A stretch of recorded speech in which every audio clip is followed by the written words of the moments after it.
E agora nós vamos entrar aqui no nosso ciclo cardíaco. O que é um ciclo cardíaco? É a mesma coisa que frequência cardíaca.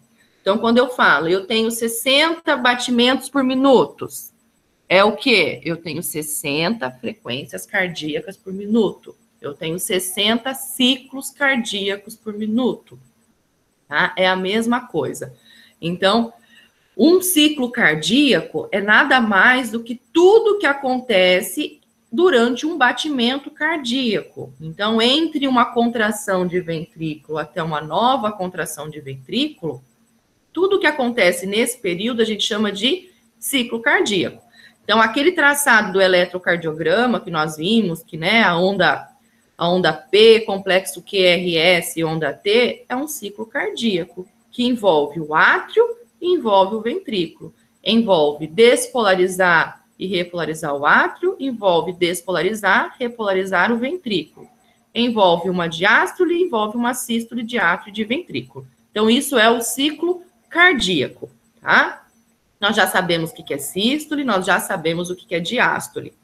E aí eu tenho que entender que quando eu falo de ciclo cardíaco, eu estou falando de volume de sangue. Eu tenho sangue passando por átrio, esse sangue sai do átrio, vai para o ventrículo, né? E esse sangue, ele permanece nesses compartimentos de átrio e ventrículo com abertura e fechamento de válvulas.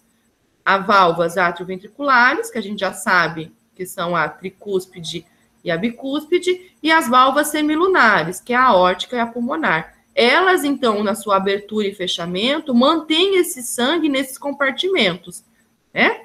Gerando, então, esse movimento do sangue no ciclo cardíaco. Quando eu falo de volume sistólico, tá? É o volume de sangue que eu ejeto do meu ventrículo, tá? Para as artérias. Então, vamos lá. Agora, gente, como eu disse para vocês, né? Quem é que joga o sangue para a artéria? É o átrio ou o ventrículo? Então, quem joga o sangue para a artéria é átrio. Então, agora, quando eu estou falando aqui de volume sistólico, vamos pensar no nosso ventrículo esquerdo, porque ele é o destaque, né?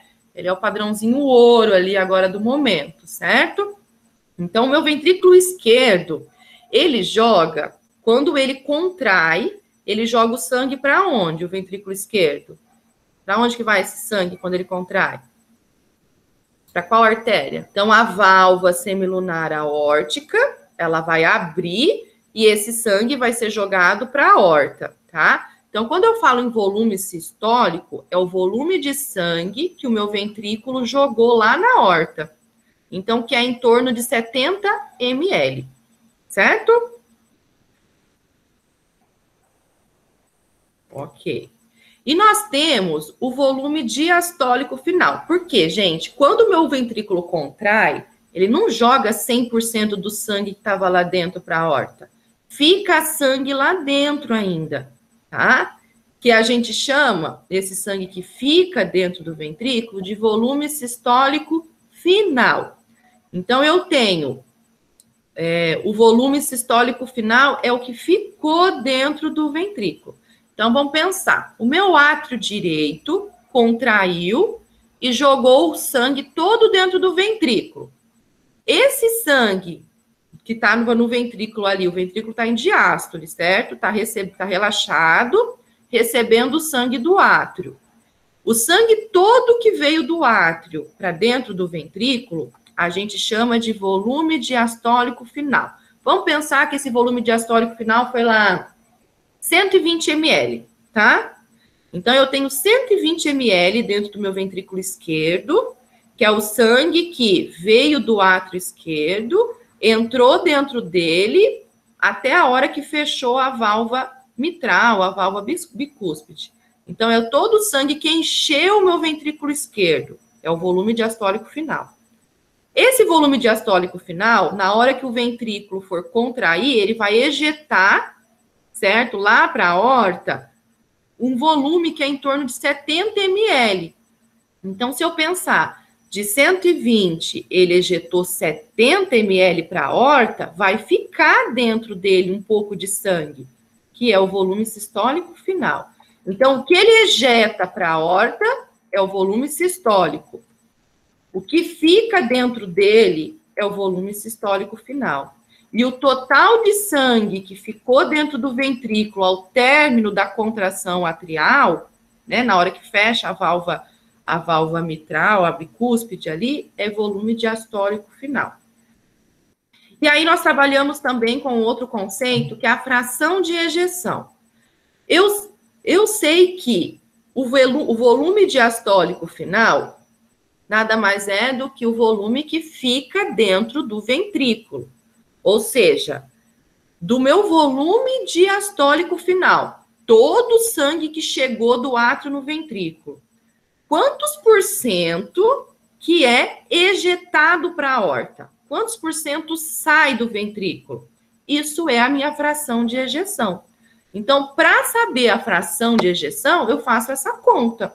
Eu pego o volume sistólico, que é o que é ejetado para dentro da aorta, e divido pelo volume diastólico final, que é o total de sangue que eu tenho dentro do ventrículo ao término da contração atrial, tá? Ao término da diástole dele, ou seja, antes dele contrair, é o total de sangue que tinha lá dentro. Volume sistólico é o total que foi ejetado. E o volume sistólico final é o que ficou derretido dentro do ventrículo. E um outro conceito que a gente usa muito, débito cardíaco. O meu débito cardíaco está diminuído, meu débito cardíaco está aumentado. Então, em um ciclo cardíaco, nós temos, então, o quê? Esse volume de sangue, não é? Que é o volume sistólico, que é o volume que é ejetado para a aorta.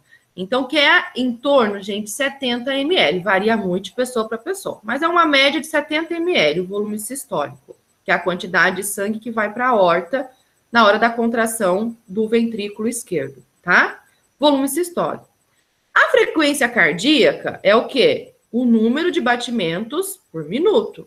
Então, um débito cardíaco é eu saber quanto volume, quantos ml de sangue estão sendo ejetados por minuto pelo meu ventrículo esquerdo. Isso que é débito cardíaco.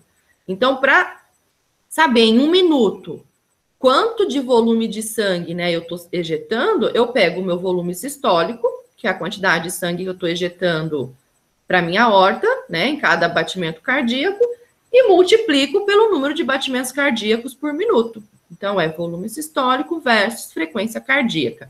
Eu alcanço o meu débito cardíaco. Então, eu sei em um minuto quantos ml de sangue estão sendo ejetados pelo meu ventrículo esquerdo lá para a aorta.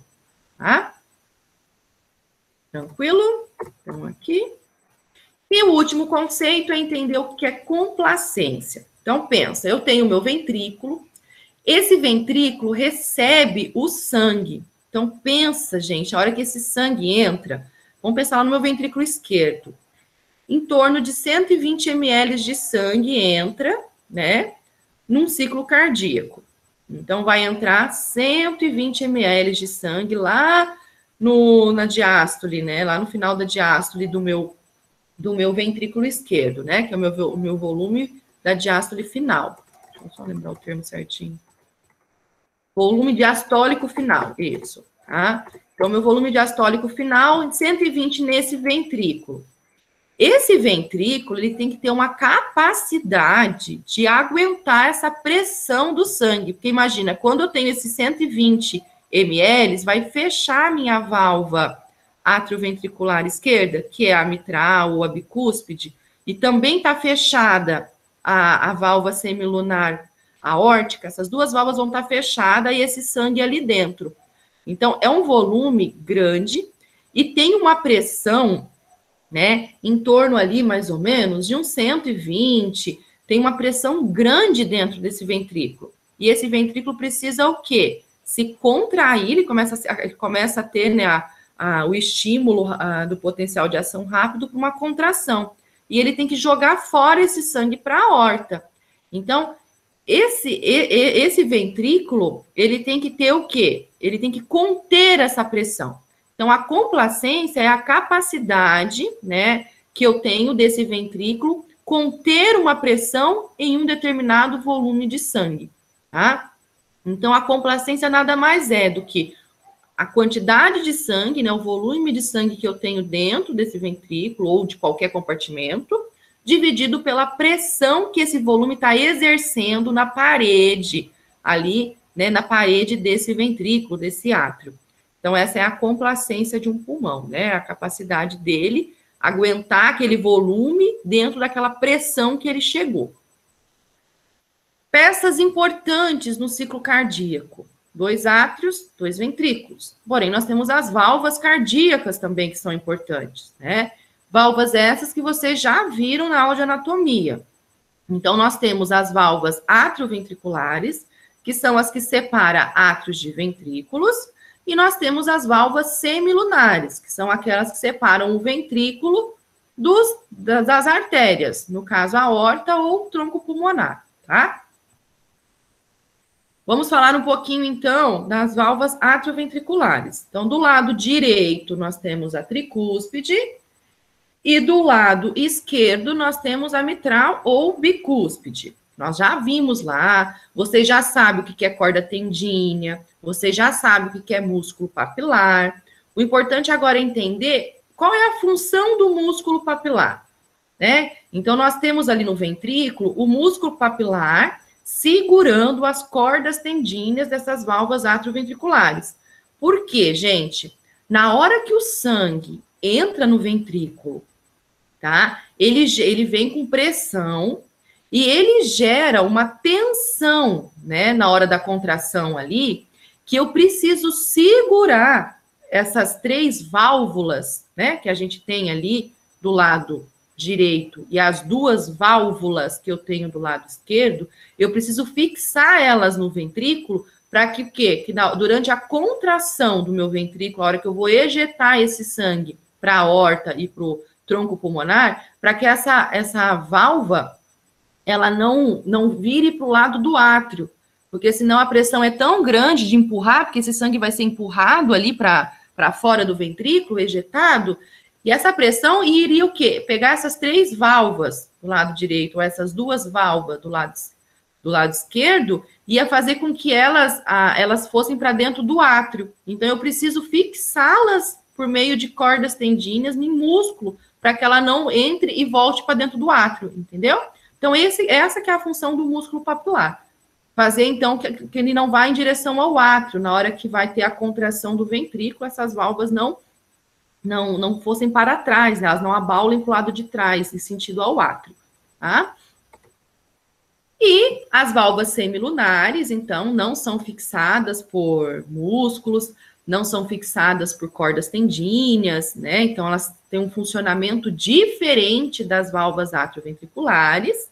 Se vocês olharem, ó, a abertura delas é menor, porém, a velocidade com que o sangue passa dentro delas é bem maior, tá? Então, a velocidade de ejeção desse sangue é bem maior, tá? Por quê? Porque a pressão do sangue dentro do ventrículo, durante ali a contração desse ventrículo, é muito maior, tá? Do que dentro do átrio. Vocês já vão entender isso na hora que a gente fala das etapas do ciclo cardíaco, tá? Então, ela tem uma abertura menor, porém o sangue passa com uma pressão maior. Justamente por quê, gente? Porque eu preciso... Pensa comigo, eu tenho um volume de sangue. Quanto menor a abertura do canal que vai passar, esse sangue vai sair com mais pressão. É a mesma coisa eu pegar um chuveiro. Tá saindo água do chuveiro. Se eu diminuo a saída, né, da mangueira desse chuveiro, eu aperto ela, deixo bem pequenininho, a pressão é maior. Se eu abro nessa mangueira, a pressão é menor. Então, eu preciso de uma pressão alta desse sangue saindo ali, por exemplo, do meu ventrículo esquerdo e pegando a aorta. Tanto é que, dentro do ventrículo, é em torno de 120, mais ou menos, a pressão. Na hora que ele chega na aorta, ela chega em torno de 200 milímetros de mercúrio, a pressão. Tá? Então, eu preciso de uma pressão alta para que esse sangue consiga fluir por todo o meu corpo, certo? Por isso que ela tem uma abertura menor, para aumentar essa pressão de saída desse sangue quando é ejetado do ventrículo, e ter uma velocidade maior para sair da aorta e pegar toda a circulação, certo? Bom, o que gera a abertura e o fechamento dessas válvulas? A diferença de gradiente de pressão, tá? Então, por exemplo, quando eu tenho uma pressão no ventrículo maior do que na artéria, no caso a aorta, vai fazer a abertura da válvula. Quando eu tenho uma pressão maior lá na aorta e menor no ventrículo, vai ter o fechamento da válvula, tá? A mesma coisa entre o átrio e o ventrículo, tá? Quando eu tenho uma pressão maior no átrio, tá? Do que no ventrículo, fecha. E assim por diante, tá? Então, é a diferença do gradiente de pressão que vai fazer com que abra e fecha essas válvulas, tanto as semilunares quanto as atrioventriculares.